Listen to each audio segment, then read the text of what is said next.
This man revolutionized forensic science worldwide. Yet he failed to solve one of the most famous crimes of the 20th century because he dismissed another crucial forensic discovery. His name was Alphonse Bertillon. In the late 19th century, he worked at the Paris Bureau of Criminal Identification. Before him passed tens of thousands of photographs and records, all repeating the same descriptions of suspects: tall, short, medium height, ordinary-looking face. These descriptions applied to thousands of people, but did nothing to help catch criminals. Bertillon quickly realized that the police were groping in the dark. Then, Alphonse made an unexpected move. He turned to anthropometry, the science of measuring the human body. Bertillon reasoned simply: a person can change their name, clothes, or life story, but not the length of their foot or finger. He developed a system that recorded dozens of measurements.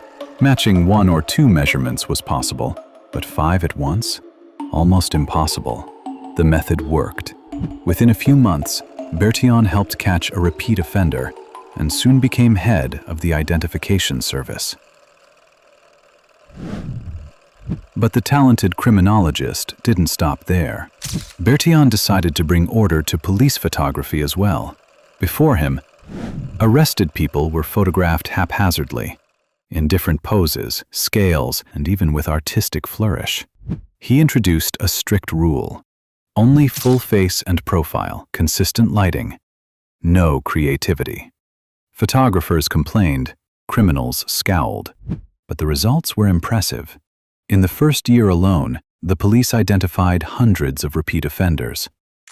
Among criminals, a new phrase appeared: Bertillon's studio smile, referring to being arrested. However, the revolutionary had a major flaw. He didn't know how to doubt himself. Bertillon sincerely believed he had created the perfect system. He despised dactyloscopy, fingerprint analysis, mocked handwriting analysis, and refused to hear about new methods. His authority was so great that France rejected Edward Henry's fingerprint system for years, even though the rest of Europe had already recognized its effectiveness. French police sometimes collected fingerprints, but they didn't actually use them. This professional overconfidence cost Bertillon dearly. In 1911, Leonardo da Vinci's Mona Lisa disappeared from the Louvre Museum. Bertillon personally took part in the investigation and even found a fingerprint of the thief, but didn't follow up on it.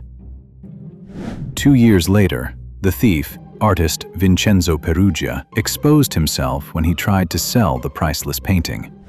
It turned out Peruggia had been arrested before, and his fingerprints had long been on file. The theft of the century could have been solved in just a few hours. By the early 20th century, Bertillon's anthropometric method had fallen out of use. Soon after his death, France adopted a new system: fingerprint identification.